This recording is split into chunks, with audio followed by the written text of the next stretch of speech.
औज़ुबिल्लाहिमिनश्शैतानिर्रजीम बिस्मिल्लाहिर्रहमानिर्रहीम। जी अस्सलाम वालेकुम, कैसे हैं स्टूडेंट्स। आज हम एलसीएम के बारे में सीखेंगे, जिसका full form least common fact multiples होता है। इसके दो मेथड होते हैं, एक होता है फैक्टराइजेशन मेथड और दूसरा होता है डिवीज़न मेथड। मैं आपको डिवीज़न मेथड सिखाऊंगा क्योंकि डिवीज़न मेथड सबसे ज़्यादा यूज़ होता है हमारा 9th में, 10th में, फर्स्ट ईयर, सेकंड ईयर में।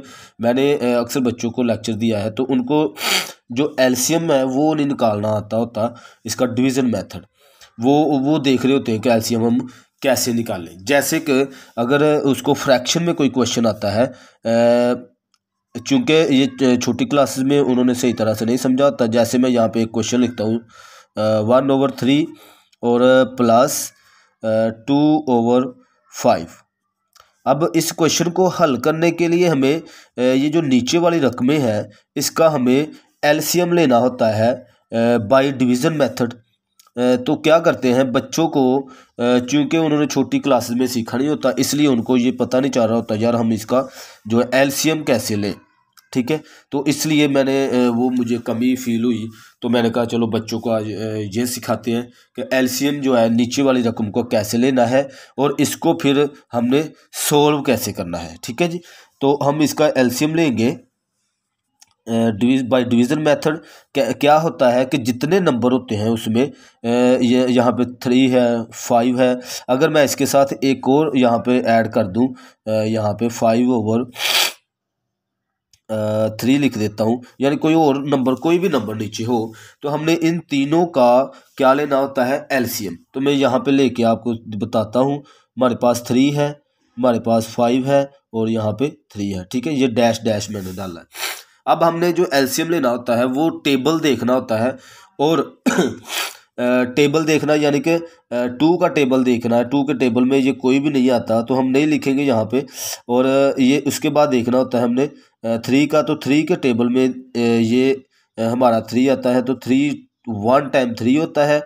अब 3 के टेबल में 5 नहीं आता तो इसको आप वैसे लिख देते हैं।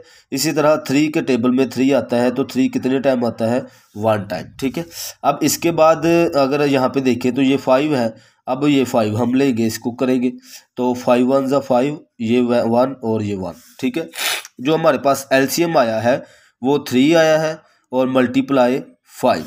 ठीक है, इन दोनों को हम मल्टीप्लाई करेंगे तो हमारे पास आता है 15।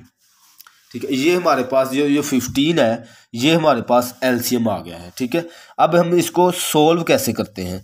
ये जो प्लस वाले क्वेश्चन इस तरह से बाज़ का तो हमारे पास किसी पावर के ऊपर आ जाता है, इसको हम एलसीएम, तो बच्चे परेशान हो जाते हैं कि इसको हम करें कैसे।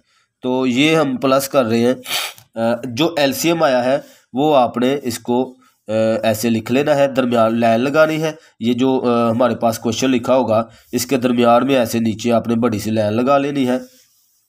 अब आपने इसको स्टेप बाय स्टेप हल करना है और बाद में प्लस कर देना है। ठीक है, इस 3 को जब आप इस 15 से यानी कैसे सोल्व करना होता है, यहाँ पे हमने एक आंसर लिखना है, फिर प्लस डालना है, फिर यहाँ पे एक लिखना है, फिर हमने प्लस डालना है। हम क्या करेंगे, ये जो हमारे पास एलसीएम आया है इसको इस नीचे वाली रकम के साथ जिसका हमने एलसीएम लिया है इसके साथ डिवाइड कर देंगे।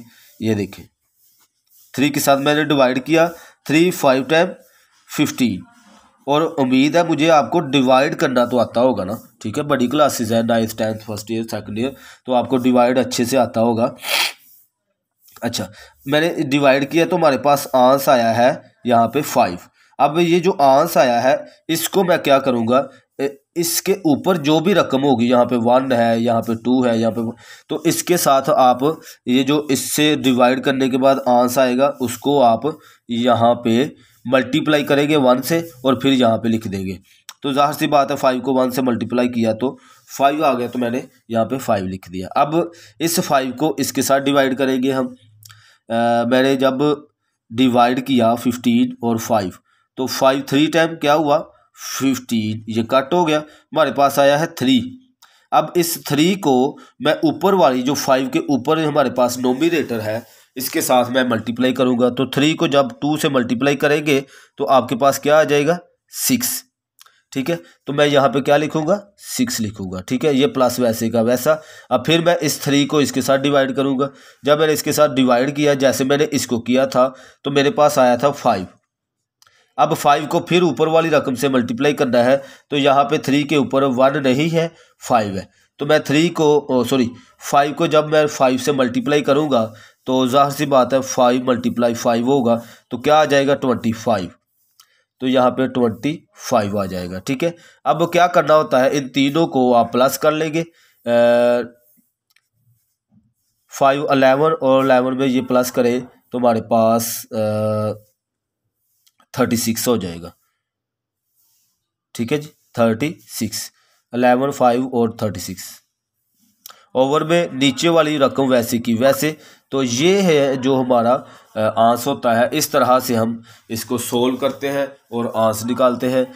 तो ये थी हमारी छोटी सी जो है वीडियो एलसीएम के हवाले से, जो बच्चों को काफ़ी हद तक नहीं समझ आ रही थी। तो बाज़-औक़ात अगर कहीं पे चलो थोड़ा सा और यहाँ पे मैं बता देता हूँ। अगर बाज़-औक़ात तो आपके पास ऐसे होता है कि 3 + 5/9 इस तरह से क्वेश्चन आ जाता है। यानी किसी की भी इस तरह से क्वेश्चन आए तो उसको आपने कैसे, आप कहेंगे कि यार ये तो पता चल गया, इसको कैसे करना है। आपको पता होगा कि जो होल नंबर होता है जिसके नीचे कुछ नहीं होता उसके नीचे 1 होता है, ठीक है। आप क्या करेंगे, इस 1 का और इस 9 का एलसीएम ले लेंगे। जब 1 और 9 का एलसीएम लेंगे तो 1 9 3 1 और 1 तो 3 × 3 हमारे पास आ जाएगा। 3 को 3 से मल्टीप्लाई करें तो 9 आएगा, ठीक है। 9 ही एलसीएम आ जाएगा। उसके बाद इसको आप ऐसे दरमियान में लिख लेंगे। अब इसको आप इसके साथ, मैंने बताया जो एलसीएम आएगा उसको इस डिनोमिनेटर से डिवाइड करेंगे। जब आपने 9 को अंदर रखा और दूसरा जो नीचे वाली रकम है 9 है वो भी नीचे बाहर रखी, आपने इसको डिवाइड किया तो आपके पास आंसर आ गया 1। इस 1 को आप क्या करेंगे, इसको ऊपर वाली रकम से मल्टीप्लाई कर देंगे 5 के साथ। 1 5 = 5, ठीक है। ये प्लस अब इसको करेंगे कि 1 को जब 9 के साथ आप डिवाइड करेंगे, 1 को डिवाइड किया 9 के साथ तो 9 × 9 होता है, ये कट हो गया तो हमारे पास आंसर आया है 9।